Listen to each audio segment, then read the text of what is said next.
Right, she's had her wee outburst because somebody dared to walk past the car, you know. That last video that I put on was where we walk her in the morning. Absolutely beautiful. Last week, literally could not even go down there. The weather was so bad, it felt like you were being attacked. The weather was aggressive. And then you get down today and it's glorious. I mean, it's like -2 and it's absolutely freezing. But you can definitely see it getting brighter. It's starting to get sunnier. The days are getting longer. Summer is coming. So I am buzzing that it's starting to get brighter. She'll get out longer walks. She's fed up. She's ready to go to Morrison's now. Yay, Morrison's. Let's go. How is a milky bar a pound? When I was filming that last bit, when I was moaning about a milky bar being a pound, I filmed it and I turned around and there was a girl standing behind me waiting to pick up Polo Mints, watching me talk to my phone, complaining about the price of a milky bar. You just never feel less of a fanny when you're filming in public. Right, tell me if this is just me, but does everybody else walk about supermarkets hoping they don't bump into anyone and like keeping their eyes down, not making any eye contact, praying they don't have to talk to people? I stop and chat in a supermarket at 5 o'clock at night when you just want to buy your turkey rashers and your chicken and go home and get in a bath. I stop and chat with somebody like you were in school with. It's my least optimal supermarket situation, let's say that. Going away!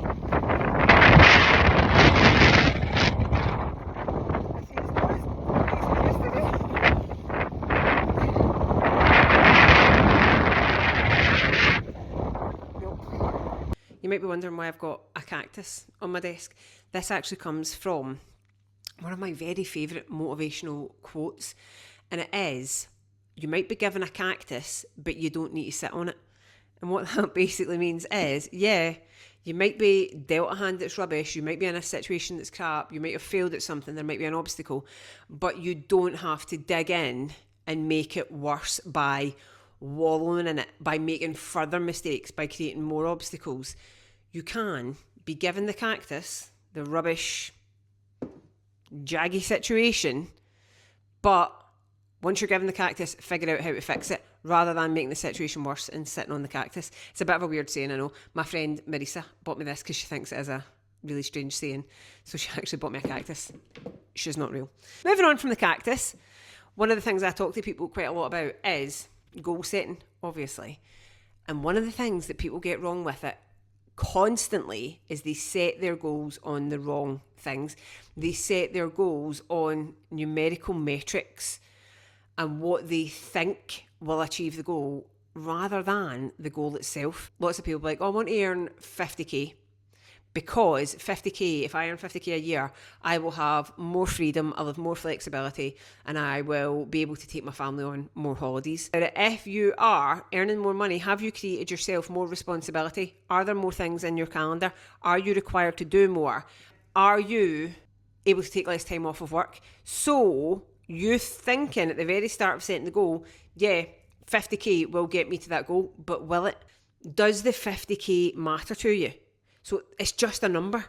And a lot of people set goals based on numbers, like weight loss. I want to lose 20 pounds. I want to lose 30 pounds. And they set goals based on numbers and then they tie themselves to this number.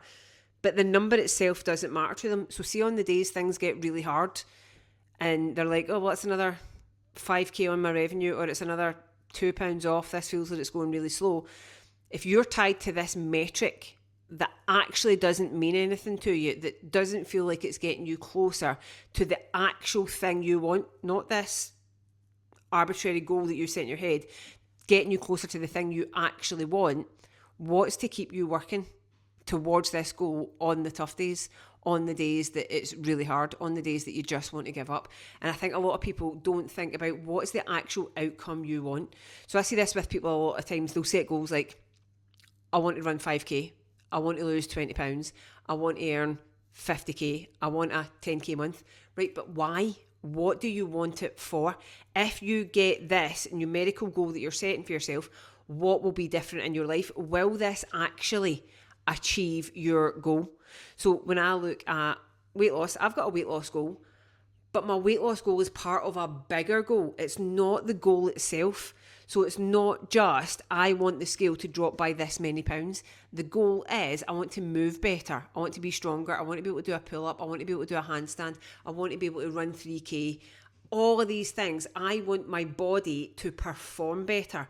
And yes, weight loss is a part of that, because if I'm not carrying excess body fat, it's going to be easier to do a pull-up. It's going to be easier to balance on my hands. It's going to be easier to run.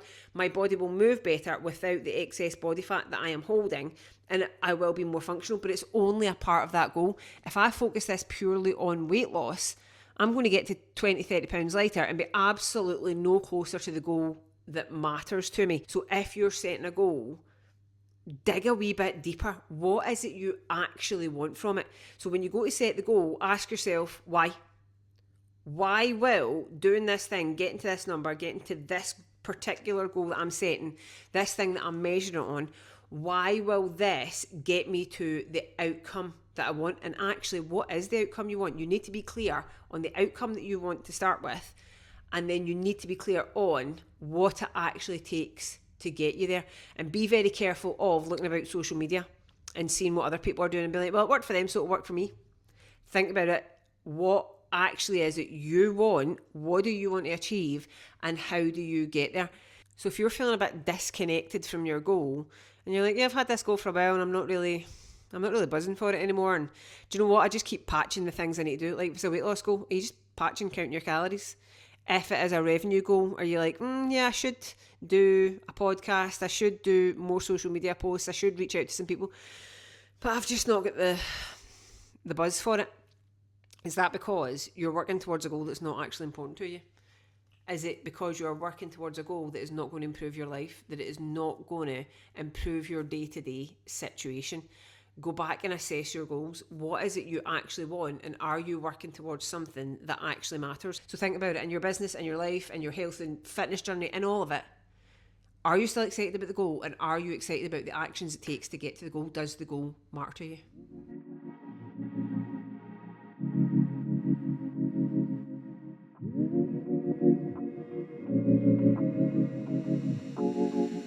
I was talking about business lessons last week and things I've learned from having studios in my 10-year career in business.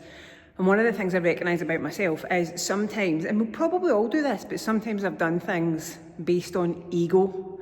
Like when I had a big studio with tons of members and loads of coaches working at it and multiple classes happening at one time. And it was a big ego boost. It looked good on the outside. And now I'm teaching this one class a week in a church hall. Looks completely different from the outside of my business, but I'm helping more people, I'm reaching more people, my life is dramatically better, the business is much better, but on the outside, on ego metrics, it doesn't look as good. So what I would say is, if you're doing something, think about why you're doing it. Is it for ego? A lot of times in business it's human nature, but if I'm honest with myself, a lot of the decisions I made early in my business career were based on ego, not on improving my life and the business being better. So in December, one of the things I was including in my vlogs was my weight loss journey progress. Now, like I've already said in this vlog, the whole journey, what a cheesy word, the whole journey isn't just about weight loss. Weight loss is a part of it, but I want to be the fittest, fastest, strongest, above average 45-year-old that I can be. December, I was tracking all of my calories completely, every day, track them. In January, I didn't track them, but I've basically maintained, and this is one of the things I love about calorie tracking, you don't have to do it all the time, but what calorie tracking does, for me specifically, is recalibrate my habits. So because I eat fairly similar things most days, I get into the habit of eating them. So that whole calorie tracking for December, yes, controlled my calories, but also built habits and routines with food, which when I actually wasn't tracking my calories in January, I still maintained those same habits and routines because I'd spent a whole month building these habits and routines that were easy for my life, that fitted my life, that weren't restricted. So when I stopped actually counting every calorie every day, I still basically ate the same thing. So I have, from the start of January, maintained the weight that I'd lost in December. I've not gained any, I've not lost any.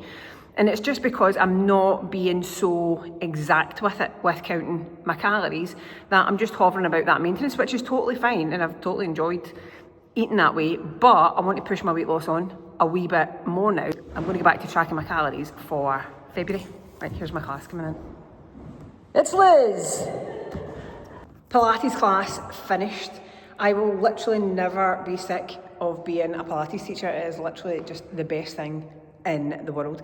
Back to the weight loss journey. I'm going to go back to tracking my calories for February because I want to be a bit more exact with it, and rather than hang about maintenance, which has been okay, I want to keep going a wee bit, lose a wee bit more weight. And because the calorie tracking doesn't stress me out, I don't feel restricted by it. To me, it's just collecting data. I'm more informed so that my habits, my consistent nutrition keeps me around maintenance. But if I want to move it on a little bit more, I need to be a bit more measured with it and a bit more exact. So I'll probably not really be eating different things. I will just be actually counting the things that I'm going to eat because I want to get on a bit more with like the likes of my pull-up goals and my handstand goals. And do you know what? No matter what you say, pull-ups are easier if I have got less weight to pull up. So as well as building the strength that I need for pull-ups, also if I'm lighter, it's less to pull up and it'll be easier to do pull-ups. And one of the things that I kept saying in the other vlogs was that I was going to go to yoga. I was like, I'm going to go to a yoga class. There's a yoga class on a Sunday morning. I'm going to go. Months it took me. Months. But I went last Sunday and it was bloody brilliant. I absolutely loved it. So I'm also going back to yoga.